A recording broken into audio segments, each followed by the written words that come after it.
Good afternoon and welcome to Tuesday's edition of the Warrior Daily. I'm Cameron Weidenthal, joined by head men's basketball coach David Greer. Talk a little bit about the pacing of the schedule. I talked to women's basketball coach Carrie Lauren. She said these 2 weeks it makes her a little anxious, and she hopes they bounce back from the time off. What do you think about the pacing of the schedule with this time off here?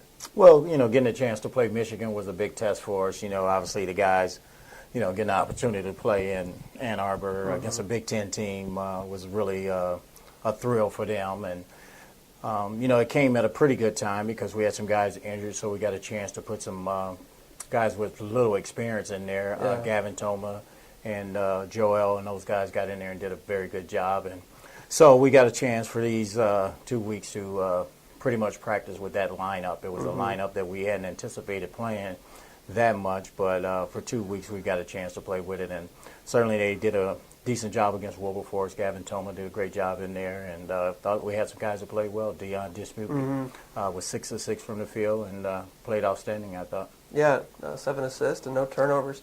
Not necessarily the Coach Greer style of play there. I looked over at you a few times on the bench, and you didn't look all too happy with the pace of the game, but that's what Wilberforce, they kind of sped you up a little bit. They did a good job. I mean, they were trying to play first one to 100, and we sort of got caught up into that style a little bit. But, you got to give them a lot of credit. That's their style, and they pretty much had forced their will on us.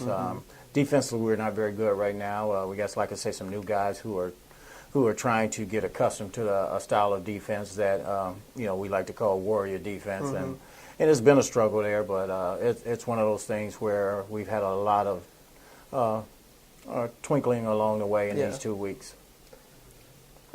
Moving forward, talking about that lineup, Mike Hollingsworth declared medically ineligible to play this season. Talk about replacing him, and obviously a big loss.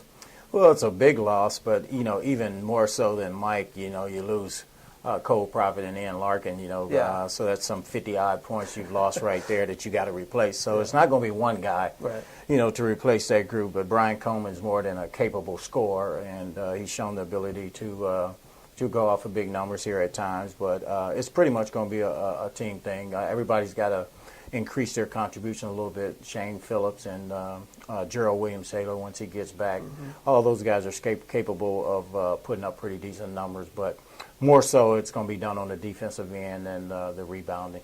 Yeah, so your philosophy really doesn't change because you were replacing Ian Larkin and Cole Prophet, and just might as well throw another 991 career points onto that pile. Yeah, and like I said, really we're going to miss those guys' leadership. Those guys were, tremendous leaders, and don't get me wrong, they're outstanding basketball players and will be tough to replace, but it's a great opportunity for somebody else to stand up and be accounted for. Gavin Thomas played outstanding. He's a very good shooter.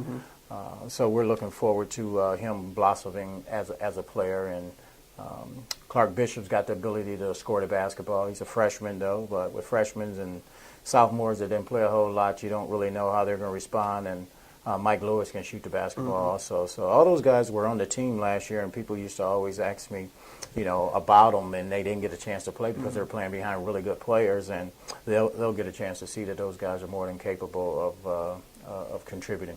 Definitely.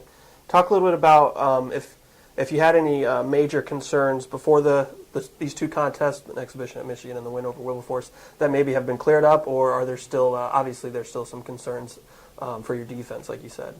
Well, the main thing is we got people playing a little bit out of position, but, that works both ways. We've getting guys that are getting a lot of experience at different spots. We're playing Brian Coleman at the 4, and Brian has normally played 3 spot, and he's done a great job playing the 4 spot for us. And, a lot like Ian Larkin, he's versatile. He can stretch the defense in shooting the 3 ball, and Shane Phillips moved over from the 2-guard spot last year to the point guard. So we got guys playing different spots.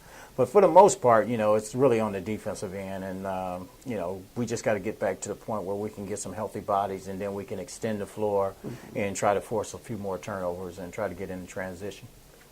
Play at Lewis, which is kind of quickly becoming a nice little rivalry between you two, on Saturday. Talk a little bit about what challenges the Flyers present. Well, Lewis is a very good basketball team. They returned 5 starters, from their team, and we were very fortunate to escape with a victory last year here. And They are very well coached and a tough place to play. They already have defeated Ferris from our conference, and Lewis was a very worthy NCAA team last year, and they present some challenges because they shoot the three ball, very well, and they are great off dribble penetration and kick out. And again, like I said, it'll be a tough task, but we need that kind of test. We need to see exactly where we're at because, that following week we go into conference play. Definitely. Well, thanks for the time, Coach, and looking forward to it.